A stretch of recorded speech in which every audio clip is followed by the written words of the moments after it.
Greetings, and welcome to my Backlog, a series where I review a game from my backlog to see if it holds up. Today, I'm going to look at Remember Me, a 3D action-adventure game developed by DONTNOD Entertainment and published by Capcom, to figure out if this is a forgotten gem or is it something that should not be remembered. Remember Me tells a tale of a dystopian future set in a futuristic Paris in the year 2084. And as the title of the game suggests, the big technological innovation of this future is the ability to store and manipulate people's memories. This concept opens up a lot of interesting possibilities, so let's see just how well this game utilizes it. First of all, let's discuss the presentation. The style of the game is fairly unique and interesting, but it does have a few problems. The game's art direction is geared towards portraying this world as a cyberpunk piece as it is, with its bright and vibrant color palette, the sensing jacks that every person has on the back of the neck, and the general futurism in the designs of the architecture and machinery in the world. However, one piece of the presentation becomes increasingly frustrating as you play the game. The tutorials, the environmental prompts, and the in-universe adverts are just about everything around that used to be paper at some point is replaced by some kind of AR diorama. Now, in itself, this wouldn't be a problem, but in addition to the horrible camera, it becomes exceedingly annoying and at times somewhat disorienting. Another problem with the style comes from the script. The team wanted the game to feel as cyberpunk as possible, so even the language itself had some unfortunate additions, which can make the story hard to enjoy for about half of the game, until you overcome a sort of cringe curve, if you will. The first couple of examples of this come from the very first conversation in the game. A character named Edge tells you about the errorist cause and that you are held in an amnesia cathedral, which, to be fair, that last one's actually pretty cool and, makes sense. The voice acting is also often cringeworthy as well, but I would say it's mostly competent, and hell, at times it's extremely well executed and emoted just impeccably. The music also mostly good and fitting for the setting, but there are quite a few moments where it didn't quite mesh well, as in a completely different style of music started playing than what I would have expected. Despite some problems though, the art style is one of the better aspects of the game, and I greatly commend the artists for the work that they actually did. Now let's talk about the gameplay. Since gameplay most of the time is what makes or breaks a game, and the gameplay here, well, it's not great.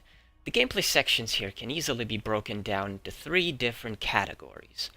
Painful, slow-walking, talking sections, linear and not at all challenging platforming, and boring, repetitive combat, with some bosses sprinkled in. The walking talking sections are really bad because of the awful camera. Once one of these moments start, the camera zooms right up to the protagonist's ass, and it doesn't even let you enjoy the interesting locales that you end up in, and it just makes me feel claustrophobic. The platforming sections also suffer from the terrible camera, and as I mentioned before, they're linear and not at all interesting. Now the combat. Boy, the combat. Since it's most of what you'll do in the game, you'd think that this is where the game would shine. But you'd be wrong. The combat is similar in style to Batman Arkham games or Assassin's Creed games, to which the game does also share a few other similarities, especially the final level. But Remember Me doesn't have a counter mechanic, and the only defensive move is a really generous dodge mechanic, which is great, because if it were any stricter, the game would border on being unplayable. The combat does have one very interesting idea, though. However, just like most of the game, the execution of it is kinda poor. That features the Combo Lab. The idea here is that you get these move nodes, and that you can create combos with the various nodes. That can either be kicks or punches, but they also have a certain property attached to them. It's either doing a lot of damage, regenerating health, or reducing cooldowns. In theory, the concept is actually quite good.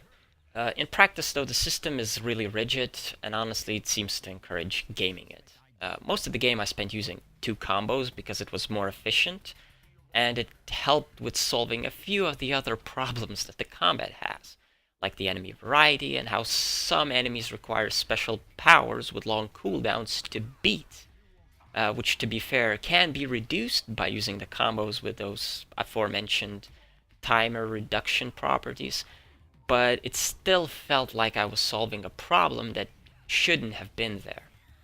Also, whose brilliant idea was to have enemies that no matter what you do, you'll take damage from them, or have bosses that the only way to kill them is to use specific special moves that take forever to cool down, even if you use the cooldown draining combos.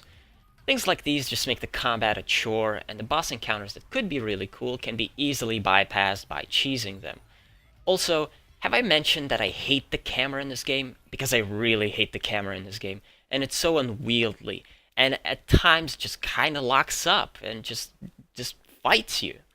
In addition to the camera problems, the game has some of the most frustrating tutorials I have ever experienced in a game.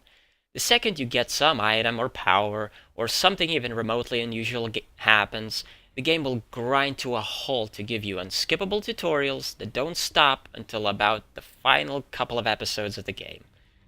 With all this being said, there are two more things of note to mention when it comes to the gameplay. First, in the game there are two riddles to solve, which I genuinely enjoyed.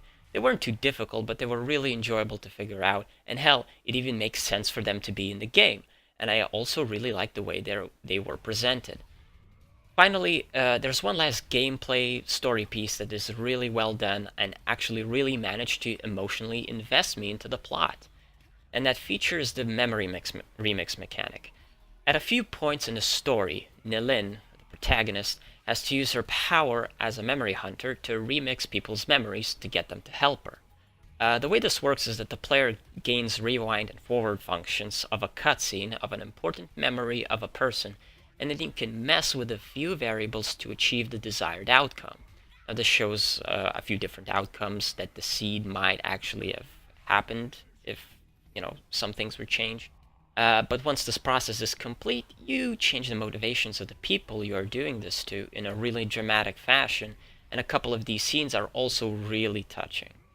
So overall, the gameplay is really frustrating, but there are certainly quite a few moments that are exceptionally well done. Lastly, I want to talk a bit about the game's story. The story is by far the best part of the game, but it only really starts getting good by the second half of the game, which is a shame because most of the people who play this game will likely tune out well before the story gets good. I also really don't want to talk about the story in detail. Hell, even vague descriptions could give something away.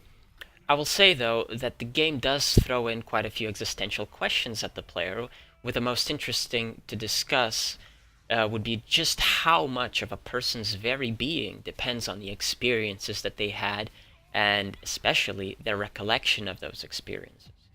Of course, the game also asks, probably unintentionally to be fair, some really funny questions, like, does losing your memories turn you into a psychotic zombie with superpowers?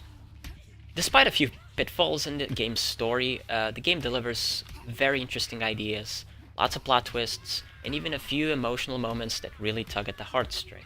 So to sum up, the game does have a lot of problems that are really difficult to ignore, and will make playing the game quite a chore. Regardless, the story and the setting of the game are really interesting, and the memory remix mechanic is incredibly unique and worth experiencing. The game is hard to like, but in conclusion, I will recommend it just to experience the setting. Just don't buy it at full price, because then there's definitely going to be buyer's remorse.